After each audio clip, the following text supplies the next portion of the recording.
Specialist Hector Barajas served in the Army's 82nd Airborne Division from 1995 to 2001, but after returning home with post-traumatic stress disorder, he was charged with an aggravated felony and ultimately deported in 2004 to Tijuana, Mexico. While in deportation, Hector founded the Deported Veterans Support House to help others like himself. Then, in April 2017, Governor Jerry Brown of California pardoned Hector. And in April 2018, he was granted United States citizenship and re-entered America. We have followed Hector as he has gone from deported to repatriated veteran, and he joins me today to fill us in on what he has been up to, as well as his thoughts on the Biden-Harris win and what this could mean for deported veterans and immigrants in the military. Welcome, Hector. Thank you for coming on again. You are a great, great friend of Bradshaw Live, and I really appreciate your time. So thanks for coming on. Thank you. And just to add on what you mentioned, so I was actually deported twice, which makes it even more interesting that I was able to get my citizenship. The two deportations, I don't know too many people that get their citizenship.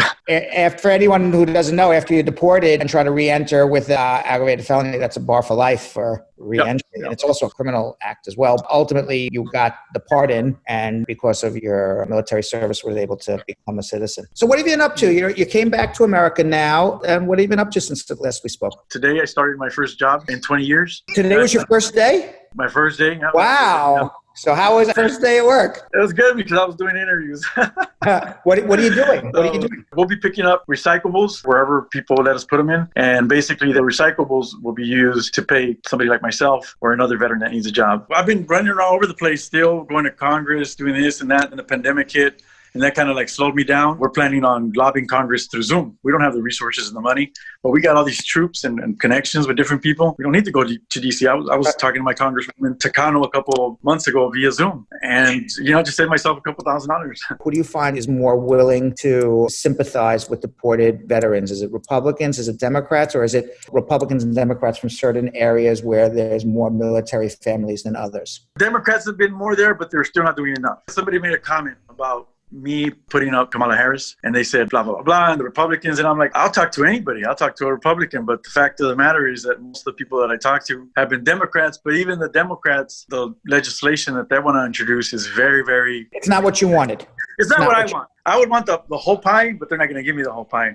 So I'll take what they can give us. What are they talking about giving? Certain people with certain crimes got to have an honorable discharge. There's veterans that went to combat. They came back, smoked some weed, got in trouble while they were in the service. And now they're reviewing those discharges now. There's veterans court. Now, for those who don't know, why don't you tell us a little bit about, because when you got deported and you were in Mexico, you started something called the Deported Veterans Support House. Tell us a little bit about what that is. Sure. So basically, people serve in the U.S. Armed Forces. Unfortunately, there's no process for citizenship. There's a lack of awareness. There's a lack of personal responsibility. And there's a lot of different factors. But because of the laws, you get in trouble, you get deported if you're a veteran.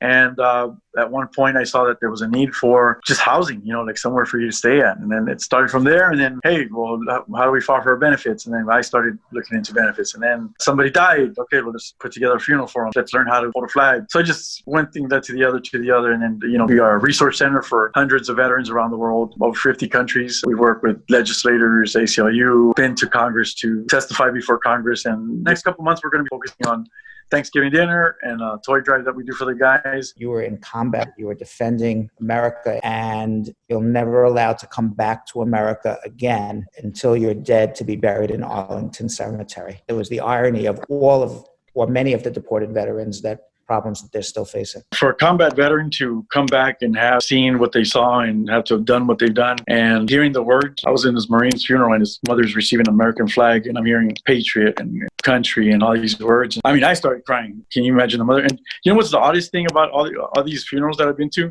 Is that they all want that flag, the mother, the father, whoever's around, they want that honor.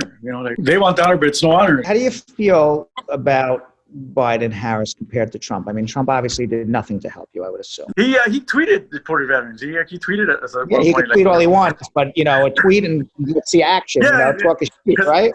Yeah, he tweeted and he didn't do anything about it. He said, "Can you believe we even deport our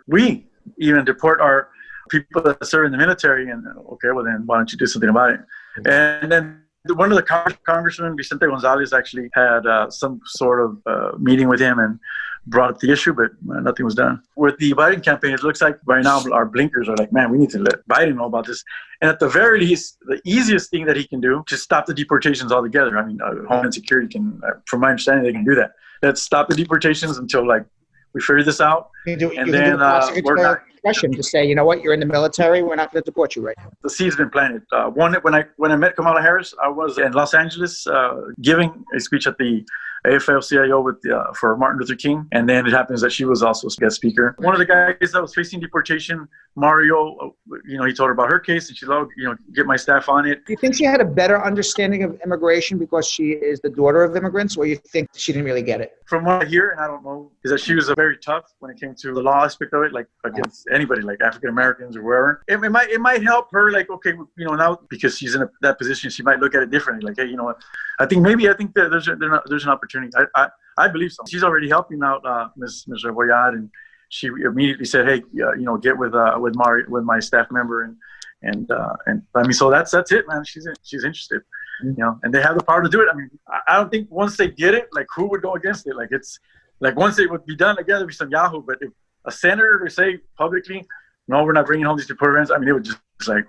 I think there would be some backlash, Now, you came back because you got a pardon from the governor of California. Are there a lot of other governors, or maybe even the governor of California, are they working on other pardons now, or you think that's kind of died down? That's it. I know there's got to be half a dozen pardons that have been submitted to Governor Newsom from California, because I've worked with some of those guys. And for whatever reason, the pandemic and everything else has just made everything just, slow. We're looking into which states do unconditional pardons, because I guess that's the key. They have to be unconditional. So we're actually looking to see which governors potentially could pardon vets eventually. I know that we looked up New York. It looks like New York can do unconditional pardons. Somebody asked me about Virginia. Virginia it's just like a something kind of pardon. Yeah, I know New York definitely. Yeah, the time and resources just to do it for the hell of it. Yeah, why not, right? But it's not going to help them out legally. So focus your time and energy on something else. By the way, Veterans Day is this week. What are you going to do? We're rolling up to the West LA VA in a semi-truck. There's about 200 homeless veterans in that area. And the plan is to do that from 8 to 5. And then I'm going to eventually do like a Zoom with the guys from Tijuana and whoever. We're going to do like a check-in. Something simple this year, because I know everything's going on with the pandemic. We're just going to check in, because I don't want to put somebody in a predicament where they have to go get tested. Right. And fork out for $400.